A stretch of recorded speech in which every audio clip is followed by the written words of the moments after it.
All right, we're back here. This is day 2 of the service. We're going to go ahead and do a few things here. We're going to go ahead and remove the coil packs and the spark plugs, and then remove these end caps here so we can see the end of the timing marks on the cams. We're going to do that on both sides. Probably should hook up those fuel lines back up so they stay clean. But there's a few differences. This, like I said, this is a Euro spec car. It does have some differences than the US spec cars. I mean, this is an early car. It's a 2001, so it has to be one of the early production Spyders. And there's a few things that are kind of different. Well, this one here, like I said, has the Euro exhaust on it. Another thing that's kind of different is if you ever had fuel pump problems on your Spyder, the US cars or later cars have an access panel here. This does not. So if you have fuel pump problems, this has got to come out.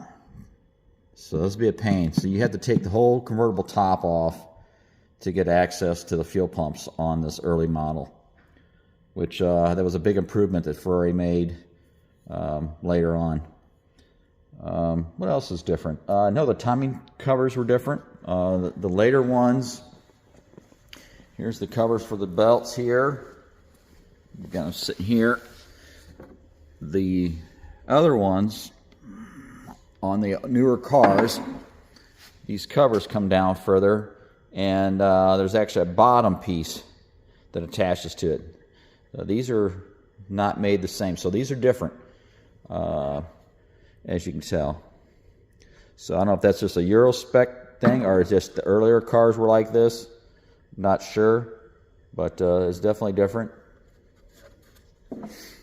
Put that back there. So I noticed that on the catalytic converters here too, both sensors, you have two sensors in the cat. So you have one here, and then you have another one right here, which that's not on a US spec car either. So like I said, this is a European spec, so there is some differences. So if you're ordering parts, make sure you know what you're ordering, because there is differences. Anyway, we're going to go ahead and proceed on here and start removing these spark plugs and the end of the valve cover there, so we can get access to that. And we're not going to be doing too much today because it's just me. We may be hitting it again on Thursday. I'll let you know, but I'm going to go ahead and start doing that. May wait to install that bushing for the trans mount too. We'll see if I get to there today or not. Depends on how everything goes.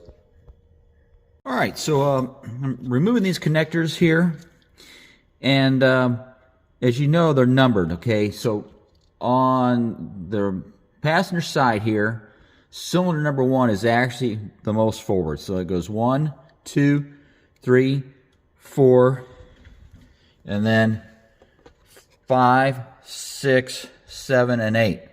This is the driver's side. This is the passenger side. Like I said, 1 is at the most forward point on the passenger side. So we're going to go ahead and take these out. These are 10 millimeter. Be careful with these. These get brittle. So it may assist a little bit if you like push forward on this while you're depressing this little tab here, and then pull. It's going to be hard to do, but with the one hand, like push forward, like you're putting it on, push the tab, and then pull it off. It makes it a little easier. It takes the tension off the tab. So I'm going to go ahead and remove these, bag them up, and get back with you here in a few. Right. So we've got the plugs and the coils removed, as you can see, on both sides. So we're going to go ahead and proceed on and removing these covers back here so we can expose the cams, and then we can line that up and check our timing marks here. So we're going to go ahead and pull those off, and part of those are Allen's. I think they're like a 4 probably, and a 10. So they're kind of a mixed hardware. That's factory. So I'm going to go ahead and pull those off. Don't forget, you got a bracket here that holds this harness on the inboard side, on both sides. So as you can see there, don't forget that. Remember where that goes. So we're going to go ahead and pull that off. All right, I've got both sides removed here now. Like I said, that was a number 10 bolts and a number 5 Allen to remove those covers. I also put some rags over the spark plug holes. You don't want anything falling in there. So I did that right away. So it keeps anything from falling in there. That'd be bad news if you have something drop in there without you know, especially like a washer or a nut or something, and make a bad day. So we're at that point right now where I'm going to move on to a different area. I'm going to see what's going on here and see where to go next. All right, I just want to show you here the plugs that we pulled out. Told the customer that I'm going to recommend changing these. You can see the bases are corroded here. I don't know how old these are. I don't know if he knows how old they are, but going to recommend changing those. Those are NGKR PMR8A. So that's the plug that's being used in there. Coils all look good. Other than that, we're going to go ahead and use all the coils again. We have no issue with that. And this may finish up day 2. Like I said, I'm working by myself today. I've got other things going on. So probably the next thing we'll probably end up doing is we're going to probably meet up again on Thursday and then get the timing belts all squared away. I like to do that when there's a few of us around so we can double check each other. It's like I said before the other day, if you watched the first video, I can't believe that this belt is this loose. That is, I mean, ridiculous. Whoever did this last really didn't know what they were doing. That is really loose. I'm like I said, I'm surprised he didn't jump a belt or tooth on the belt. But we're going to go ahead and take care of that for him and do it the proper way. All right, so the next thing I'm going to do, I noticed that they left the belt on for the power steering pump here. So what we want to do here is you want to loosen this bolt right here. That's a number 6 Allen. And then once you have that loose, then you can rotate this bolt over here, which is a 10, to loosen this. So like I said, don't forget to loosen this center bolt right here first, and then you can free it up. So we're going to go ahead and loosen that, and then take the tension off the belt and remove it.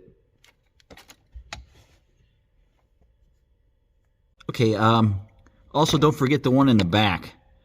You see the one back there? My flashlight's in front. Let me see if I can stick my finger on it.